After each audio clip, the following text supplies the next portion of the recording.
অমুকজন ঘোড়া খাইছে, ঘোড়ার গোশ বিক্রি করছে, কাকে নিয়ে আসেন আওতাতে, এই থানার আওতাতে নিয়ে আসেন, নিয়ে আসি আপনি নহাটা বাজারের পুরো প্রমাণ করেন যে হ্যাঁ ঘোড়ার গোশ ফাইসাল বিক্রি করেছে বা গেন্দা কষে খাইছে।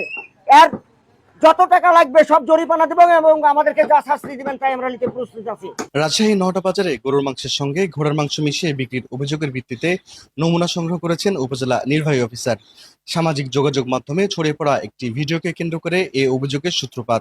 অভিযোগের পর মঙ্গলবার সকালে উপজেলা প্রশাসন ও পানি সম্পদ বিভাগের কর্মকর্তারা হোটেলটি পরিদর্শন করে কাঁচা ও রান্না করা মাংসের নমুনা সংগ্রহ করেন। নমুনাগুলো ঢাকার সেন্ট্রাল ডিজিজ ইনভেস্টিগেশন ল্যাবরেটরিতে পাঠানো হবে। পরীক্ষার প্রতিবেদন পাওয়ার পর মাংসে অন্য কোনো প্রাণীর মাংস মেশানো হয়েছে কিনা তা নিশ্চিত হওয়া যাবে।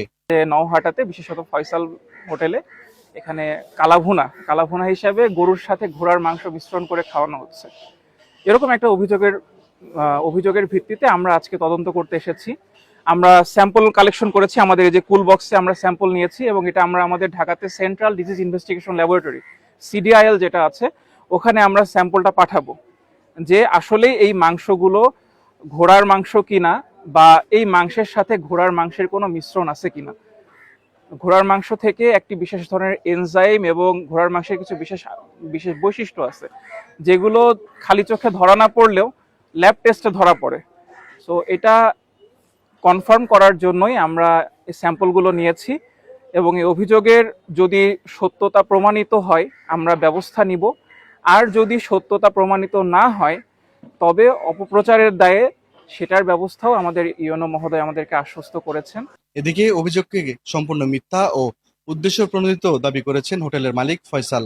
ইমদাদুল হক আইডি থেকে গতকালকে সন্ধ্যার পর থেকে আমি দেখতে পাচ্ছি যে ফাইসাল ঘোড়ার মাংস খাওয়াই।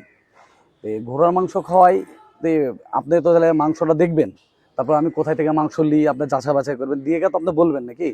এখানে আমরা ধরেন 64 জেলা থেকে আমাদের কাছে মানুষ খেতে আসে, এমনকি বিশ্বাস আছে যে এখানে অরিজিনাল দেশি গরু পাওয়া যায় আর এখানে খুব ভালো মানের মাংস পাওয়া যায়। এখানে সব ধরনের ছোট থেকে বড় কর্মকর্তা থেকে আপনার এখানে আপনার মাস্টার থেকে রুয়েট ভার্সিটি এগুলো সব ধরনের মানুষ এখানে আসে খেতে।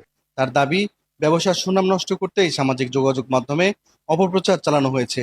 তার বাবা জাফর আলীও তদন্তের মাধ্যমে সত্য উদ্ঘাটনের দাবি জানিয়েছেন।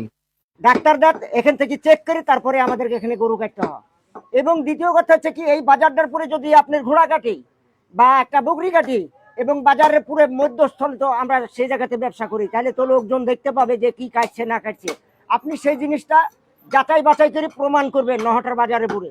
যদি আমরা ঘোড়া কাটি কি বকরি কাটি তারপরে আমাদের কাছে আপনি যে শাস্তি দেবেন সেই শাস্তি নিতে আমরা সক্ষম আছি। উপজেলার প্রাণী সম্পদ বিভাগের কর্মকর্তা জানান, পরীক্ষার ফল পেতে সাধারণত 4 থেকে 5 দিন সময় লাগে। একই সঙ্গে নহাটা এলাকার অন্যান্য মাংস বিক্রেতা ও কসাদের বিষয়েও তথ্য নেওয়া হচ্ছে।